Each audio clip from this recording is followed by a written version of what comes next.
Imagine your child makes a life-changing decision at school, but a state law makes it illegal for teachers to tell you about it. That is a pretty wild scenario to think about. Welcome to the Deep Dive. Today we are unpacking a massive legal and cultural collision. Yeah, it's a huge one. We're looking at this intense battle between California's student privacy laws and federal parental rights. Right. And to really map out this landscape for you, we are analyzing official policy notes alongside a highly charged YouTube commentary video by a creator named Devory Darkins. Looking at both the dry legal text and that raw, unfiltered public reaction is really the only way to understand a conflict this big. It really is. Yeah. But before we go any further, I need to share a very quick disclaimer with you. Oh yeah, definitely need to put this out there. You should know right up front that these sources contain intense, politically charged viewpoints from both the left and the right. Very charged. And we want to make it absolutely clear that we are not taking sides. No, not at all. We are not endorsing any of these viewpoints. We are simply impartially reporting on the facts, the arguments, and the ideas contained in the original source material. We just want to help you understand the debate. Stripping away the bias helps us actually see the mechanics driving the conflict. Exactly. So let's get you up to speed with a rapid 90-second news hook. Let's do it. Here is the breaking news. The Supreme Court's conservative majority voted 6-3 to temporarily block a California law known as AB 1955. Right, the privacy law. Yeah. This law stopped schools from forcing teachers to tell parents if a student changes their gender identity. But then the federal government got involved. They sure did. Following that Price decision, the U.S. Department of Education stepped in. They declared that California violates a federal privacy law called FERPA. And this is where it gets aggressive. The federal government is now threatening to take away federal funding if the state doesn't change its rules immediately. That financial threat is huge. It is. They drew a hard line in the sand, using tax dollars to force the state to comply. Which brings us right into the heart of the legal clash. This is a high-stakes standoff between federal power and state sovereignty. And the battleground is your local public school. Exactly. So let's look at the state law first, AB 1955. This really kicked everything off. Right. In simple terms, this law bans school districts from creating policies that force teachers to reveal a student's gender identity to their parents against the student's wishes. So if a kid asks to go by a different name in class, The school cannot force the teacher to call home and report it. the state framed this as a privacy shield. But the federal pushback comes from a totally different angle. It does. The Department of Education's Student Privacy Office argues this violates the Family Educational Rights and Privacy Act. FERPA. Right, FERPA. The federal government ruled that things like gender support plans and transition documents are official education records. Which means parents have a right to see them. Exactly. Federal law guarantees parents the right to access educational records. The federal government is saying these aren't just casual sticky notes on a teacher's desk. Okay, let's unpack this. Because the federal government didn't just ask nicely. They gave California 4 specific, active orders to resolve this. This is where they really flex their muscles. First order, California must notify all superintendents that gender support plans are official education records. That establishes a strict chain of command. Local leaders can't claim they didn't know the rules. Right. Second order, they have to publicize that there are absolutely no unofficial records exemptions to FERPA, and they have to warn everyone that breaking this rule means losing federal money. That is the big one.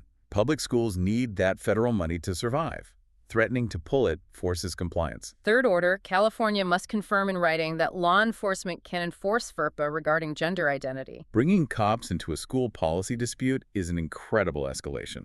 It really is. Yeah. And the fourth and final order, they mandated new FERPA training for all teachers and certified employees. So it's not a polite request at all.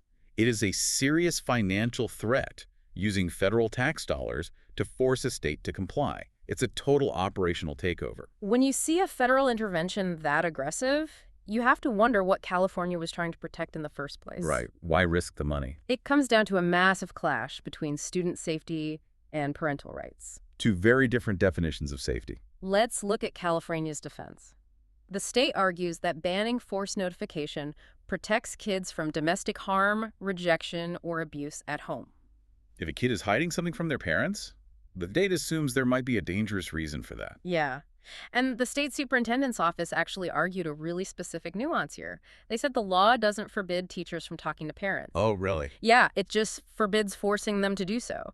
If a teacher thinks it's helpful to call home, they still can. They just can't be subjected to a blanket mandatory reporting rule. Well, the opposition totally rejects that nuance. They sure do. Proponents of notification argue for fundamental parental rights. They believe parents have to be aware of what's going on to help guide their children. Especially with outside influences. Exactly. Our sources show a big concern about kids being influenced by social media or library books at school. Parents argue they need to know about these shifts to provide guidance. You can really see the outrage in the YouTube commentary we watched. Devory Darkins argued it is just common sense to notify parents. He was pretty fired up. He joked that under the blocked California rules, a child could identify as a carrot at school. A carrot. Yeah, a carrot. And the parents would never be told. It's a quirky, memorable way to show his level of outrage. What's fascinating here is how the Supreme Court handled these two arguments. Right, the 6-3 decision. Yeah, the conservative majority directly rejected California's argument about protecting kids from domestic abuse. It just tossed it out. They ruled instead that parents' rights take priority. They basically said the hypothetical risk of a bad home environment does not override a parent's legal right to direct their child's upbringing. A ruling like that creates an instant political firestorm. Oh, immediately. Our sources show the massive backlash. The YouTuber, Devory Darkins, framed this ruling as a stunning blow to Governor Gavin Newsom and the progressive left. He treated it like a huge ideological defeat. And Steve Hilton, a candidate running for California governor, had a strong reaction too. What did he say? He claimed this ruling proves sanity is returning and that common sense is finally prevailing over radical ideology.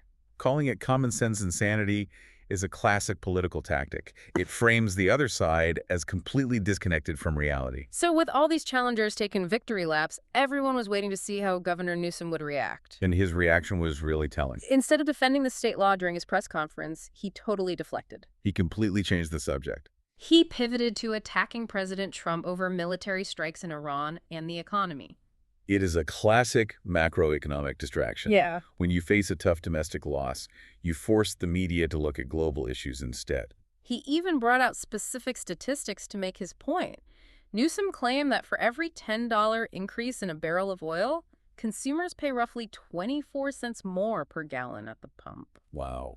Yeah, and he blamed the former president for that spike. Throwing out that 24-cent statistic makes him look authoritative. Okay. It tells the audience, hey, I'm focused on your wallet, not this school privacy distraction. But Devory Darkins, the YouTube commentator, was not having it. He offered a sharp critique of that pivot. He called him out. He accused Newsom of deflecting from his own failures right there in California, specifically his inability to fix homelessness. Right. Darkins argued the governor was just blaming the president for high gas prices to distract from his own local problems. If we connect this to the bigger picture, it is amazing to watch how fast this escalated. From a middle school classroom to the global oil market. Exactly. Local school policies and classroom debates are instantly weaponized into ammunition for national political campaigns. Which brings us back to you, the listener. Why should you care about a California education dispute?